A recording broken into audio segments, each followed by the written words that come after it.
Vandeham Sri Guru Sri Juta Padakamalam Sri Gurun Vaishnavangscha Sri Rupam Sagrajatam Sahagana Raghunatang Vitang Tang Sajivam Sadvaitam Savadutam Purijana Sahitam Sri Krishna Chaitanya Devam Sri Radha Krishna Padan Sahagana Lalita Shri Vishakhan Vitangscha Om Jnana Timrandasya Jnananjana Salakaya Chaksurunmilitam Jena Tasmai Sri Guruve Namaha Mukam Karoti Vachalam Bhango Langhayate Girim Yat Kripa Tamahang Vande Sri Gurundina Tarinam Nindantam Pulakot Karena Bikasam Nipa Prasunachchavim Prodrikritva Bujadvayam Hari Hari Ituchaivadantam Muhu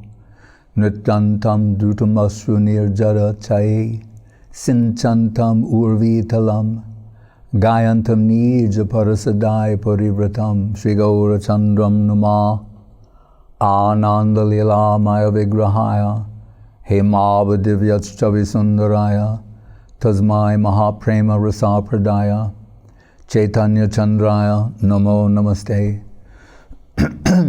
Yes, Prabhu. Dandavat Maharaj. We have a question from Lakshmi Rani Didi, Mauritius, initiated by Srila Govinda Maharaj. Dandavats, please accept my humble obeisances. I have the following question to which I will be eternally grateful to have an answer. Being devotees in Krishna consciousness, we are aware of the fact that these life sufferings are karmic reactions of our previous birth. How far is it justified or unjustified for devotees to present their problems in front of Krishna, to present their problems in front of Krishna, and ask for His mercy to take us out of these problems? Specifically asking about a health problem that is causing hindrance in seva. However, being aware of the fact that this health problem is most certainly a karmic reaction of my previous actions in previous birth, I would feel ashamed to ask Krishna to get me out of this problem. Can devotees ask from Krishna to relieve them from severe illnesses?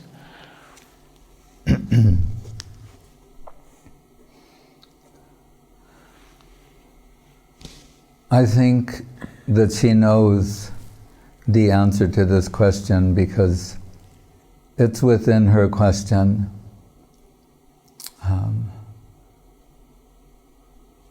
Devotee implies servitor, aspiring servitor, which means that we don't want to take service from Krishna, but to offer service to Krishna.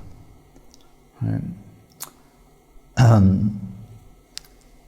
This is the difference between, say, karma yoga and bhakti yoga, really. Jnana karma jnanabritam. The layers of karma and jnana have to be removed. The ulterior motive for action cannot be there in service proper. Right? So what we're left with is how to interpret the circumstances that we're in. Right? Srila Guru Maharaj, he would sometimes say, there was a German scholar who read Bhagavad Gita, and he concluded, this is the highest book, and its message is that, cure thyself, not to quarrel with the environment, but if any adjustment is to be made, it can be your the perspective you have internally about why you're in this situation, as she implies, and the expectation of Krishna's mercy. But we shall not expect Krishna's mercy that it will be according to our liking or how we would like to see some material circumstance adjusted.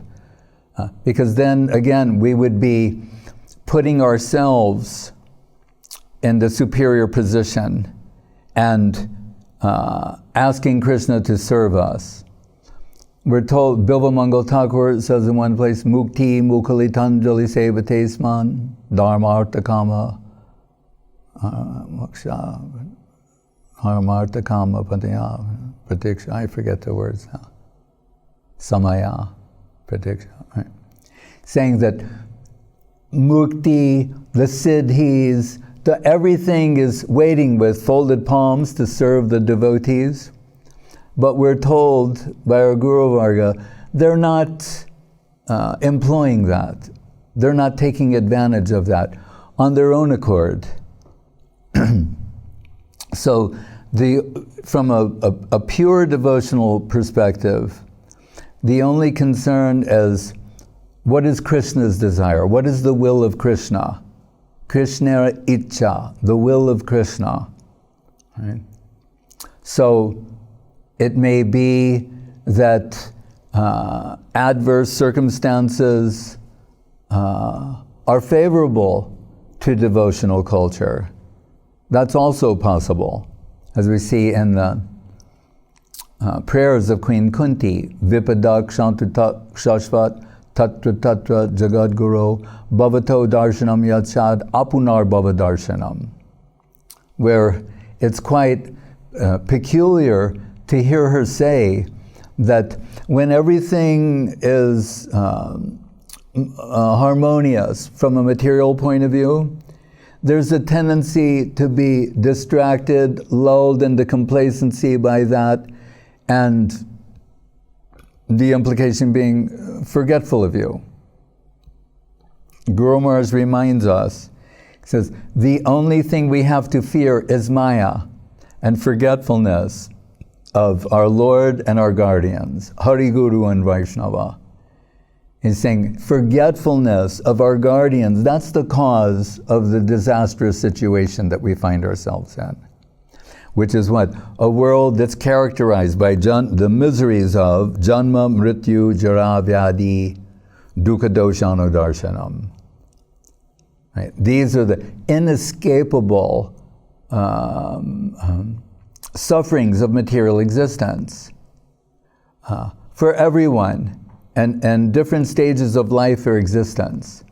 So it is the so-called karmi who's praying to Krishna to get relief from the impending karmic reactions that they've generated. Right? And we could say from another point of view, the accompanying suffering of those reactions may ultimately have a favorable effect. Right? Bhaktivinoda Thakur says in Jaiva Dharma, he gives this example about putting gold in fire. Right? And I've seen this at the Lucky Narayan Babu, goldsmith in Calcutta. Lucky meaning L-A-K-H-I, Lakshmi, Bengali. Evil, but like 19th century, and so I'm waiting to. I've heard about this. I'm waiting to see it. But before he does that, he takes the gold and immerses it in a flame and fire, and I'm going like, and I see before my eyes it's covered in black soot, and then he wipes off the black soot and then scrapes it against the touchstone and says whether it's 12, 14, 18, 22, 24, like that. So Bhaktivinoda Thakur, he says that the suffering of material existence is like that fire. Right? You put the gold in the fire and then it's covered in the soot for some time. And then when you wipe away the soot, what you're left with is pure gold. he's saying, so is the fire a bad thing? Is the fire an undesirable thing? And forgive me for, I'm speaking philosophically now. I don't mean to be insensitive or to minimize anyone's personal suffering, but we're giving a philosophical overview of how to interpret suffering, you could say. So, if Bhaktivinoda Thakur's point is if this fire brings it to the pure gold stage, then by analysis, we see that it has some value that's not unfavorable to devotional culture. And I've mentioned previously, when I lived in San Francisco, I was near the fire chief's house. And firemen, they're famous for polishing their brass machines and paraphernalia.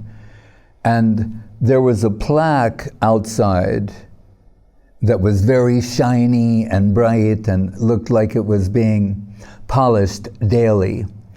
And it had a couplet or some lines of poetry. And remember, they're firemen. That's the significant thing to remember. And the verse says, by fire shall hearts be proven, lest virtue's gold grow dim. Right? By fire shall hearts be proven, lest virtue's gold grow dim. So Kunti Devi, she's saying, when the fire is there, when the adversity comes, at that time, I become more dependent upon you. My remembrance of you intensifies, and in so doing, Vipadat Shantushat Tak Shashvat Tatra Tatra Jagar Bhavato Darshanam Yatsyad, and having your darshan, Apunar Bhava Darshanam, getting your darshan through this sort of intense meditation that can be the outcome of dealing with adverse circumstances, frees me from Bhava Darshanam. That means the world. The Janma Mrityu Jara Vyadi Dukkha Dosha, that world. I get freed from that. So, and this is the part that is, up to this point, we're maybe okay with it, but she's Queen Kunti, this great devotee, divine lady, and she says, then I'm thinking, for me, adversity would be better, to embrace adversity. Now, we're not going to pray for that, but when we're put in some very difficult circumstances, it may serve as a cause for more intense remembrance and dependence upon Krishna. And one thing to remember in the midst of it is also, it's not that Krishna is unaware and needs to be informed. Minimally, Andantarastam Paramanu Chayanta, as the Paramatma, is aware of everything. And she alludes to these past actions. He's aware of those also. As Krishna tells Arjuna in Bhagavad Gita, Bahuni me vyatitani janmani tavacharjana. Says Arjuna, many births, because Arjuna was saying, like, you say you instructed the science of karma yoga to the sun god, but that would have been millions and millions of years ago. How? And he says, Arjuna, many births you and I have had, but I remember all of them, and you don't. And additionally, we can add, and I know all of yours. Right? So Krishna, accompanying the Oversoul, Upadrashta, Upadrastano mantacha bharta bhota maheshwara paramatmeti chapayukto dehesmen purusha apara. We're like two birds on a tree. One bird is enjoying the fruits of and it's the tree of karma, of action, and the other bird is in a neutral position, an observer, non-interfering. Right? So the idea that we should have to, in a sense, inform Krishna about the situation and then plead for some exemption to this particular suffering, it runs counter to the devotional current. Right? In fact, Srila Prabhupada mentioned so many times that he said, the position of a devotee will be, whatever suffering has come to me is like a token punishment. Their thoughts will be, in consideration of my life and my past, I warrant more, but Krishna's mercifully minimizing that. But as she rightfully identifies it as being karmic in nature. Right? Yeah. It's a karmic circumstance that's been generated. Right? Srila Rupa Goswami mentions in the Bhakti Rasamrita Sindhu that, quoting the Padma Purana, karma bij, karma pal, and that the 4 stages of karmic reaction. He's saying there's a karmic seed, a sprout, blossom, fruit. Right? So how complex this is. As Guru Maharaj would say, when you're back to that original Gita reference, it is untenable for us to try and control the world, in essence.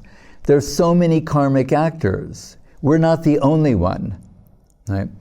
There's thousands, millions, billions of karmic actors. Right? When karma is discussed by Krishna with Arjuna in Bhagavad Gita, it's very interesting. You know, he's saying that even the learned are sometimes bewildered and trying to understand the intricacies of karma. And so one of the first things he tells Arjuna is that it's complicated. Like that's what he's saying. It's complicated. Because factor in the Padma Purana, we have karmic seeds from our past that are in different stages of development. Right? So some are seed-like, some have sprouted, some are blossoming, and some are bearing fruit. And we're in the present circumstance, we're generating more, right? In real time. So there's real-time karmic generation and development. Then, and not only that, that's ourselves individually, then there's collective karma. We see the world right now, collective karma manifesting. From how complex it is, we think, what did these people have in common that they're now sharing this collective karma? Right? It's complicated. So millions and billions of actors in the plane of karmic activity. So to try and modify that in such a way that we will be immune to reaction or suffering is impossible. Right?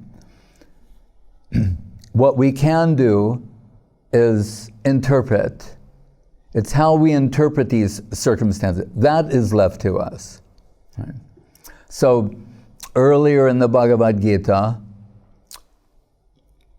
Krishna tells Arjuna, Matra sparshas tu kaunteya shitoshna sukadukada agama payano nityas tangs titikshasva bharata. He's saying worldly circumstance is like seasonal changes. Heat, cold, happiness, distress. What Freud called the pleasure principle is that people are always trying to minimize suffering and maximize enjoyment. So he's saying, and elsewhere in the Bhagavatam, what is it? Tasyeva hetu prayate tu kopido nalabhyate tad brahmatamuparyada. Brahmatamuparyada means wandering throughout the universe, experiencing favorable conditions, unfavorable conditions, relatively speaking, and going up, down in the,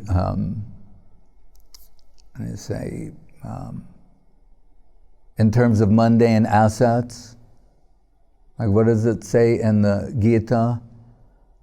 Ashnanti Divyam Divi Devi Bhogan, heavenly enjoy. If you accumulate a certain amount of karmic assets, you can enjoy heavenly pleasures for so long. When that's exhausted, again come down to this plane.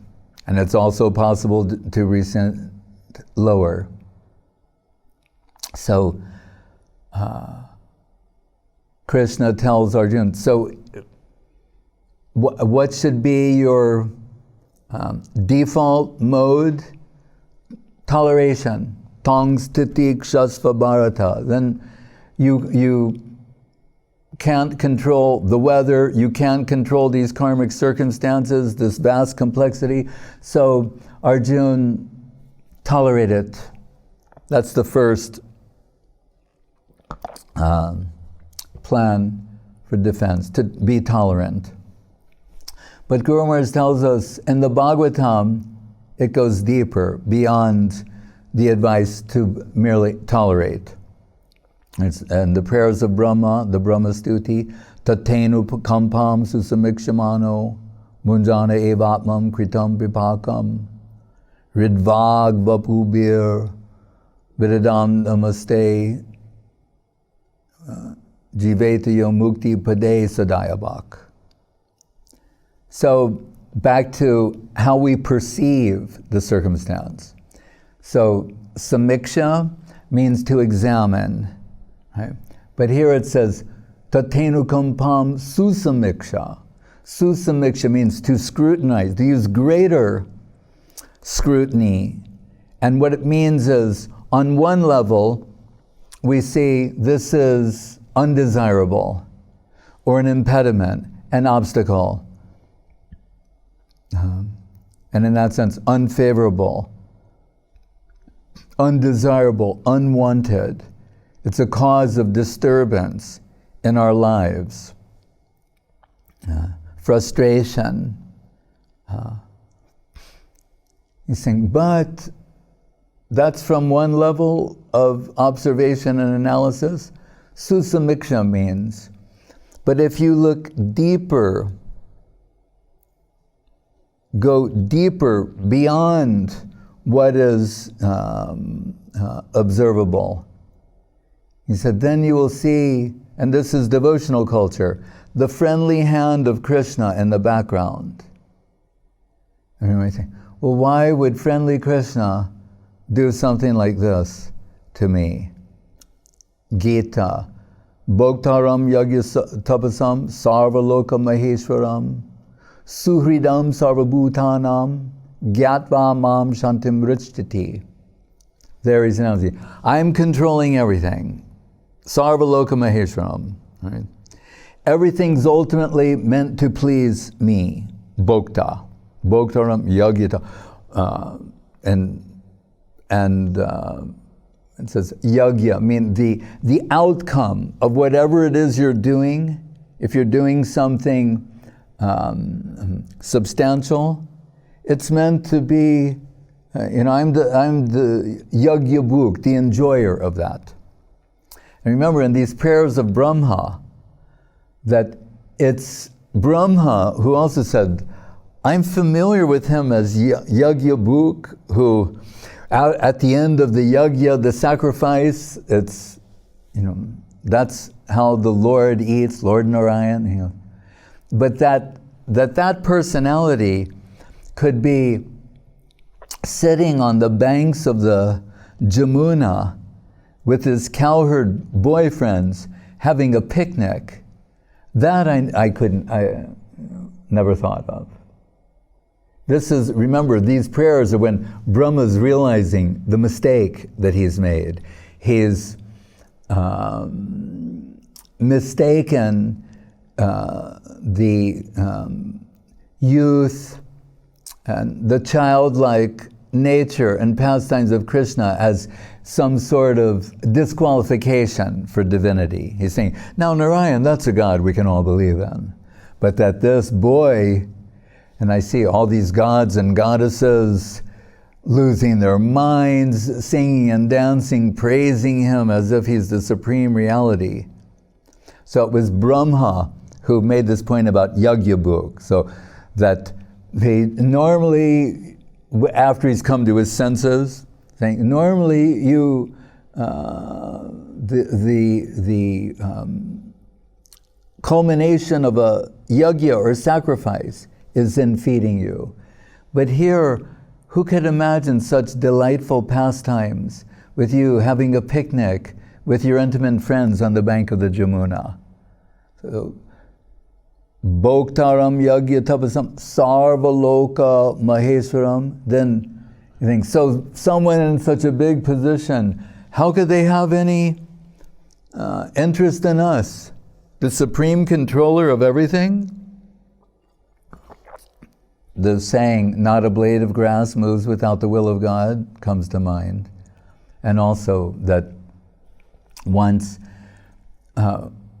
one of Guru Maharaj's relatives observed that he was too detached from material life and too inclined for theistic culture. So he thought to sort of stun him by telling him something that would discourage him from pursuing that further. So he said, do you know there are some stars, they're so far away, they're light traveling at, 176,000 miles, what is it in kilometers? Per hour? Per second? Anyway, the speed of light. All right, 300,000 kilometers per second. He's saying, so their light, they're so far away, their light has not reached us. If there is a God, do you think he has any time for people like us? Or we're of any significance to him? So far away. But he didn't realize that Guru Maharaj is, and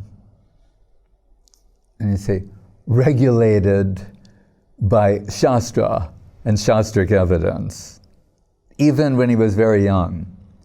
So Guru Maharaj said, I recalled the Upanishad, the Ishopanishad. Tad ejati, tad naijati, tad dure, tad antike, taru sarvasya shabha. Taru sarvasya shabha. Anyway, I forgot one line. Tad ejati, tad naijati, tad dure, tad antike. That's the line I'm going to say. He said, but in the Upanishad, Ishopanishad, he's tad dure. You're right, so far away. But tad antike, that he is everywhere, in and everything. Is there any place God is not? So again, I say that because it brings us some hope. Krishna is not unaware of your situation. And he is not insensitive or cruel or unfair. When someone wrote a book saying, why, the title of which was, Why Do Bad Things Happen to Good People? I didn't read the book, but the answer in a word is karma. For every action, there's an equal and opposite reaction. And we have no one to blame for that. Krishna is not to blame for that. We have generated these circumstances. Right. So the next line, he says, so you would that person who's so far away but very near, who's in control of everything, everything is meant ultimately to please him. As Guru Maharaj would say sometimes, we should remember, all events are not meant to please me. Seems it should go without saying, but he said it. All events are not meant to please me. When he would say, as is heard so many times amongst the, wait and see. But it wasn't just, enigmatic wait and see, or plucked out of thin air. He said, wait and see which way the divine will moves next. All events are not meant to please me. These sort of considerations. Still, so the person who's in charge of everything, by whose will not even a blade of grass moves without his will. Next line, Suhridam Sarvabhutanam. And I'm the dearmost friend of every living being.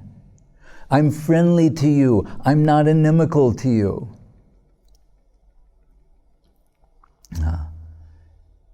The teacher who calls a pop quiz, a flash quiz, pop quiz, is not inimical to the students. They may think that. They may think, why am I being tested like this? Our teacher is so cruel. We've had this experience. Everyone's sort of going along, paying attention or not, daydreaming or not, and the teacher may observe certain things about the students. And then say, all right, everybody, close your books. Quiz. And then there's a chorus of groans. Oh. And someone might think, oh, our teacher, we have a bad teacher, a mean teacher, a cruel teacher. But actually, by having to be tested in that way, right? By fire shall hearts be proven. By being tested in that way, then the students will see where their weaknesses are. Right? So in that sense, then we can see the teacher is the benevolent guardian of those students. So Krishna saying, I'm ultimately controlling everything. And it is right for a devotee to think, all right, this has come to me, it's warranted. It's, my karmic destiny. I did not come to Krishna consciousness to get relief from karma. Right? When the gopis make that point to Krishna in Kurukshetra, that we're not karmis, or we didn't come to you to, oh Lord, save me, impending karmic reactions are coming, or jnanis or yogis. So, Suhridam Sarvabhutanam, and then he says what I think is most valuable to hear in this case. He says, Gyatva mam shantim richtati, knowing this, knowing these things, that I'm in control of everything, and that who's in control of everything is your dearmost friend. Gyatva mam shantim richtati, then you'll get shanti, peace. Right? Look, Guru Maharaj would say in explaining the Shikshastakam of Mahaprabhu, the fourth verse, Nadanam Najanam Dasundarim Kavitamba Jagadisha Kamaye Mama Janmani Janmani Shure Bhavatad Bhakti Rahoitaki Toyi. Mama Janmani Janmani Shure. We won't think like this about Mahaprabhu, but it's within the context of instruction. So Guru Maharaj says, he's saying, by my karma, I'll have to be born again and again. That's the meaning of Janmani Janmanishware. He used that word. He said, my karma will dictate that I be born again and again. But what is my concern? Bhavatat bhaktir ahoituki toi. I want causeless devotion to you, not that has some underlying motive, right, to get free from something or anything like that. Just pure devotion. Saying, as my karma is playing out, I may be born again and again, lifetime after lifetime. And suffering warranted karmic reactions. That's not my concern. Right? When Chitraketu was cursed by Parvati for his perceived insult to Shiva, and Parvati, in essence, told him, go to hell. But like a curse. I curse you, go to hell. You dare insult my Lord and Master this way. And we're told that Chitraketu is like, I shall go immediately. And we're told at that point, Shiva says, Narayana parak sarve na kutaschana bibyati swarg apavarg narakeshu tulyartha darshina. Just see the devotees of the Lord. No concern about heaven or hell, just as long as that service connection is there. Right?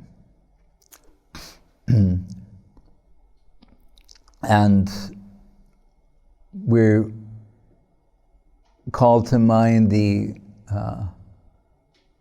devotion of Kolavecha Sridhar, Mahaprabhu's devotee, who we're told was so poor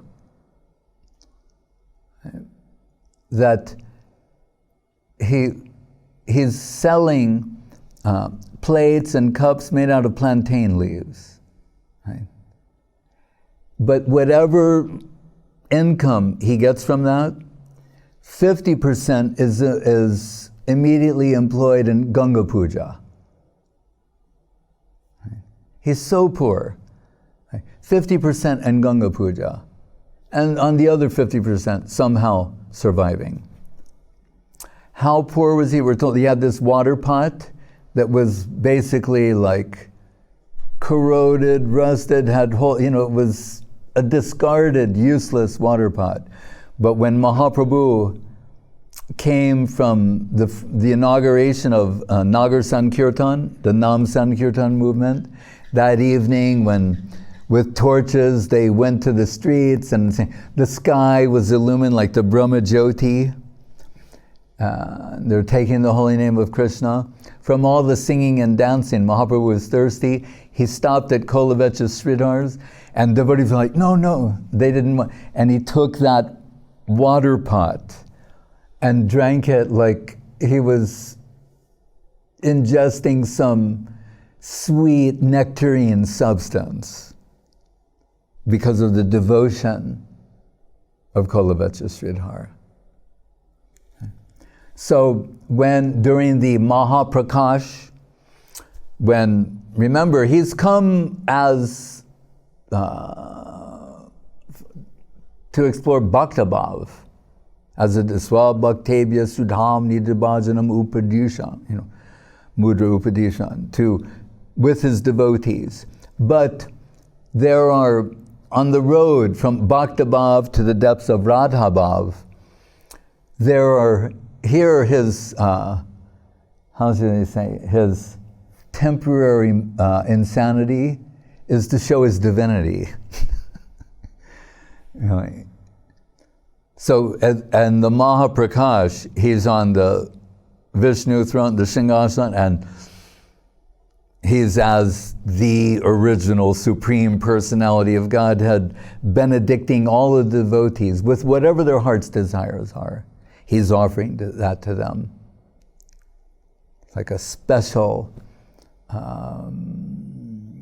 divine dispensation. when it comes to Kolavecha Sridhar, so we say, he's so poor, he has nothing. What will he ask for? And we must preface this by saying, and previously, when Nimai Pandit is wandering about Navadvip, that he would always approach Kolavecha Sridhar and want to buy his leaf plates and cups. And Kolavecha Sridhar would say, well, here's the price. And Nimai Pandit would go, oh, that's way too much. He's making nothing and spending half on Ganga Puja. And Nimai Pandit goes, that's not a good price. This guy down by the Ghats selling them for half that. Then buy from him. You know, no, I want to do business with you.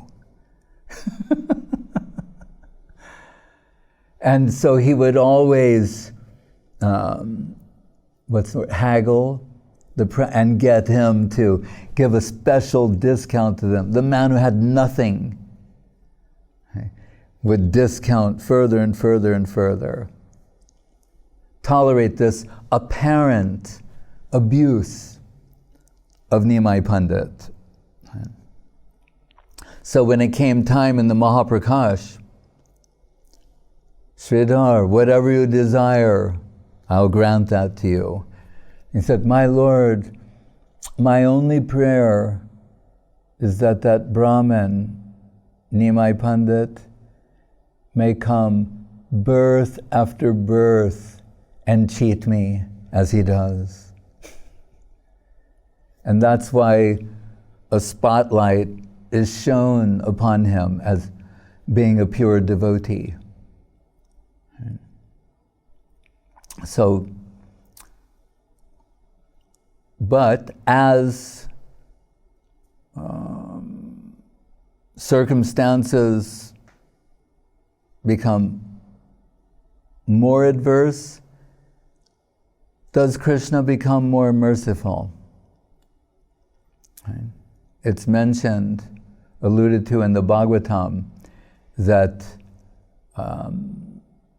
devatas descend, they're waiting in line to take birth in the Kali Yuga, because although it's, from one point of view, the most degraded age, the greatest magnitude of mercy is being distributed.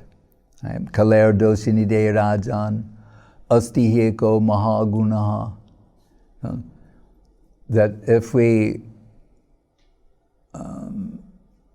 make a proper assessment, we'll conclude the Kali Yuga is doshini de. What's wrong with it? An ocean of faults, an ocean of inauspiciousness, an ocean of things gone wrong. Doshini de raja asti heko maha. But there's one great mahaguna, great quality that cancels all the inauspiciousness. Kirtanad eva krishnasya mukta sangha parambrajed. That through Hari Kirtan, Nam Sankirtan, Krishna Katha, and Guru Maharaj's words, not only are you given relief from all negative involvement, but you're giving entrance into the positive domain. So,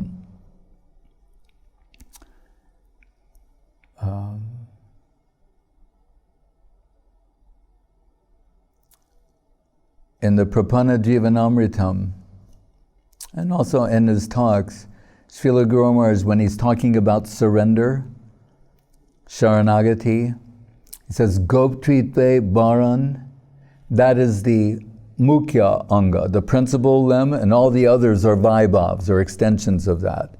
And he says, what does that mean? The devotee taking shelter of Krishna and seeking his protection. But that will be based from Krishna's point of view. Right? We don't question that. And it will be natural for a devotee, when it comes to surrender or sharanagati, to think of themselves as unfit, unqualified, unsurrendered. When Srila Guru Maharaj was with some Gaudiya Math devotees walking on the beach in Jagannath Puri, there was one man accompanying the group, and he was very eager to explore the subject of surrender or sharanagati. And he said, is it through sharanagati, by surrendering to the Lord, that you get His shelter and protection and you get everything? Bhagavat, Bhakti Tat Sarvam, Iti, Usrija Viderapi, Kainkarjam Krishna Padaika, Shrayatam Sharanagati. It will give you everything. And they're, yes. He said, then you want to know what level of Sharanagata I am? You see the ocean there? If you tell me to jump in, I'm prepared to do that. And Guru Maharaj said, it's a group of devotees that are like walking along the beach, and a few, they look at Guru Maharaj like, what? What do we say to that? He's going, I see that, you tell me to jump in, I'm that surrendered, I'm ready to go. And they looked to Guru Maharaj for an answer and explanation, and Guru Maharaj said, that is the opposite of surrender. This type of bravado. He said, an actual surrendered soul will feel themselves unfit, incapable, unqualified. Right? That state puts one at the mercy of Krishna. That is the proper attitude for presenting oneself to Krishna, for shelter and protection. Want, being in want, feeling oneself unqualified and unable. So I detect this, and what has been expressed here, really she knows the answers to these things. She's saying, I'm ashamed to approach, yes, that is the right, we will think, let me be a surrendered soul. Under the guidance of Guru and Vaishnava, let me aspire to serve, to become a surrendered soul. And in my helplessness, doinya atmani vedam. Bhaktivinoda sometimes presents in that way in his Sharanagati, beginning with doinya. That means, in this case, you could say hopeless, helpless, fallen. Doin, and what does it lead to? Atmani vedan. Then I have no other recourse than to surrender myself. And Gopri Tve Baran, we can expect Krishna's shelter and protection. But we do not want to be, on the Christian side, Prabhupada would call, what did he say? Order supplier. You know, God give us our daily bread, that concept. What we can get from Him, what He can supply to us. And on the Indian side of the spectrum, karma kanda. Whatever our karmic circumstances, trying to impose that upon the higher. It's not pure devotion. Even in activities that might on the surface appear to be devotional activities. Guru Maharaj would quote Professor Sanyal saying, if I go to read the Bhagavatam under the order of Guru and Vaishnava, it may be devotion. He said, but on my own account, then it's karma, karma kanda. He said it may also be vikarma. It may be an undesirable thing. So it speaks to motive. So really, we're under the guidance of our Guru Varga, trying to just offer ourselves in service, right? Unconditionally, without any expectation. Toward the end of Chaitanya Charitamrita, it says, Das kori beton mori deho premadan. Das, let me serve. Beton means salary. Das kori beton mori deho premadan. Some prem, some love and affection. And what does it say for Brahma? Tateno kampam susamikshimano bunjana evapmam kritam vipakam hridvag vapubir vidada namaste jiveti yo mukti padesadayavak. But here's the word I want to. It says hridvag vapubir. And how shall you do this? You can say, oh, with your body, mind, word, but the word used here, it says hrit, with your heart. That there has to be some heart in it. That means the deep heart's core, some consciousness. After all, we're trying to cultivate Krishna consciousness. So that means with some consideration, with some feeling, to perform simple acts of devotion under the guidance of Sadhu Shastra, Guru and Vaishnava. Hare Krishna. Jayam Vishnupad Paramahansa Paribrajacharya Asatara of the Sri Srimad Srila Bhakti Sudhir Govinda Dev Goswami Maharaj Ki Jai. Jayam Vishnupad Srila Bhakti Rakshak Sridhar Dev Goswami Maharaj Ki Jai. Bhagavan Srila Bhakti Siddhanta Saraswati Thakur Ki Jai. Jai Saparikar Sri Sri Guru Gauranga Gandharva Govinda Sundar Ju Ki Jai. Shri Giriraj Govardhan Ki Jai. Shri Rupanuga Guru Varga Ki Jai. Namacharya Srila Haridas Thakur Ki Jai. Shri Krishna Chaitanya Prabhu Nityananda Shri Advaita Gadadhar Srivasadi Gaur Bhaktivinoda Ki Jai. Shri Shri Radha Krishna Gopa Govinath Shyamakunda Radha Kunda Giri Govardhan Ki Jai. Vrindavan Dham Ki Jai. Navadip Dham Ki Jai. Shri Chaitanya Saraswat Mat Ki Jai. Shri Gupta Govardhan Ki Jai. Ganga Devi Jamuna Devi Bhakti Devi Tulsi Devi Ki Jai. Om Vishnupad Vishvavaranya Sri Lesi Bhaktivedanta Swami Prabhupada Ki Jai. Shri Chaitanya Saraswat Madhacharya Brinda Ki Jai. Jai Srila Bhakti Bimal Avadut Maharaj Ki Jai. Jai Srila Bhakti Ranjan Madhusudan Maharaj Ki Jai. Jai Shri Bhakti Lalita Devi Dasi Ki Jai. Seva Vrinda Ki Jai. Samaveda Bhakti Vrinda Ki Jai. Paramananda Prabhu Ki Jai. Seva Vrinda Ki Jai. Bhakti Samaveda Bhakti Vrinda Ki Jai. Nitai Go Premanande. Hare Krishna. Bhakti Sudhir Goswami Maharaj Ki Jai. And Maharaj, Dandavats from our viewers all around the world, from devotees, and Bhakti Lata Didi from Moscow. Actually, the question we had from her that you just have fully covered about what does it mean, Karma Yoga.